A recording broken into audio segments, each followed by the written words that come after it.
আসসালামু আলাইকুম। চলুন আজ আমরা আল্লাহর কাছে ক্ষমা প্রার্থনা করি। হে আল্লাহ, একমাত্র আপনার কাছেই আমি আমার দুর্বলতার কথা জানাচ্ছি এবং একমাত্র আপনার কাছেই আমি আমার অভাবের কথা জানাচ্ছি এবং মানুষের নিকট আমার অসম্মানের কথা একমাত্র আপনাকেই বলছি।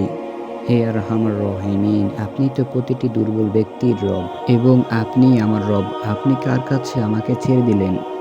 এমন অচেনা মানুষদের কাছে যারা আমার ক্ষতি করতে চায়, নাকি এমন শত্রুর কাছে যাকে আপনি আমার চেয়ে বেশি শক্তি দিয়েছেন? হে আল্লাহ, যদি আপনি আমার উপর রাগ না করে থাকেন তাহলে এর কিছুতেই আমার কিছু আসে যায় না, কিন্তু আপনার আশ্রয় পেলে আমার পরিস্থিতি আরও একটু সহনীয় হবে।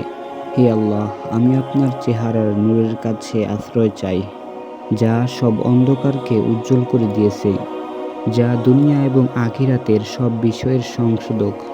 হে আল্লাহ, আপনার রাগ এবং অসন্তুষ্টি থেকে আমি রেহাই চাই। হে আল্লাহ, আমার সব কাজ আপনার খুশির জন্যে করা। আপনি ছাড়া কোনো শক্তি নেই, কোনো ক্ষমতা নেই।